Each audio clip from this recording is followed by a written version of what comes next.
បាទសួស្តីបងប្អូនទាំងអស់គ្នាស្វាគមន៍យុថ្មីមកកាន់ Channel សមាគម YouTube កម្ពុជាក្នុងវីដេអូនេះខ្ញុំសូមបង្ហាញពាក់ព័ន្ធនឹងការបិទបើកចំនួន Subscribe នៅលើ Channel បងប្អូនគ្នាតាមរយៈ Computer បាទអញ្ចឹងនេះគឺជាចំនួន Subscribe នៅលើ Channel សមាគម YouTube កម្ពុជាអញ្ចឹងខ្ញុំសូមធ្វើការបិទកុំឲ្យគេឃើញថាតើ Channel ខ្ញុំមានប្រមាណ Subscribe អញ្ចឹងដើម្បីបិទបានបងប្អូនគ្នាសូមចូលមកកាន់ Channel បងប្អូនគ្នាសូមចូលមកកាន់ YouTube Studio បាទបន្តទៀតបងប្អូនគ្នាសូមចូលមកកាន់កន្លែងមួយគេហៅថា Setting បងប្អូន scroll ខាងក្រោមបន្តិចមានពាក្យថា Setting កងចាក់នេះបងប្អូនគ្នាចុចមកបាទអញ្ចឹងបងប្អូនទាំងអស់គ្នាសូមចុចកន្លែងទី2គេហៅថា Channel បាទតមកទៀតបងប្អូនសូមចូលមកកាន់ Advanced Setting កន្លែងនេះគឺជាកន្លែងដែលយើងកំណត់បាទចំនួន Subscribe អញ្ចឹងបើសិនជាបងប្អូននេះចង់បង្ហាញសូមគ្រីសបើសិនជាមិនចង់បង្ហាញទេសូមដកវាចេញបាទបើសិនជាបងប្អូនគ្នាមិនបានបង្ហាញគឺចេញលក្ខណៈបែបនេះឥឡូវខ្ញុំធ្វើការបិទតែម្ដងបាទខ្ញុំដក Subscribe កុំឲ្យគេឃើញ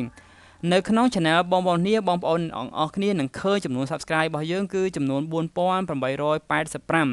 បាទឥឡូវយើងចូលមកកាន់ Channel ខាងក្រៅបាទអញ្ចឹងបងប្អូនគ្នានឹងឃើញ Channel សមាគម YouTube កម្ពុជាលែងមានចំនួន Subscribe ទៀតហើយនេះគឺជាការបិទ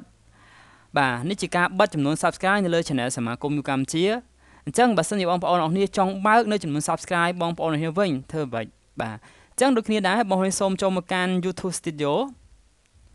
បាទបន្តមកទៀតបងប្អូនគ្នាសូមចូលមកកាន់កន្លែង Setting ដដែលកន្លែងកងចាក់ខាងក្រោមនេះបងប្អូនសូមចុចកន្លែង Setting ហើយបងប្អូនសូមចូលមកកាន់ Channel បន្តមកទៀតសូមចូលមកកាន់ Advanced Setting ហើយបងប្អូន scroll មកខាងក្រោមបន្តិចកន្លែងនេះដែលគេហៅថាបាទនេះអូខេSubscriber count ការរាប់ចំនួន Subscribe អញ្ចឹងបើសិនជាបងប្អូននេះមិនបានបង្ហាញគឺវាដកគ្រីសអញ្ចឹងបើសិនបងប្អូនចង់បង្ហាញមកវិញគ្រាន់តែដាក់គ្រីសហើយចុចសញ្ញា Save រួចជាការស្រេច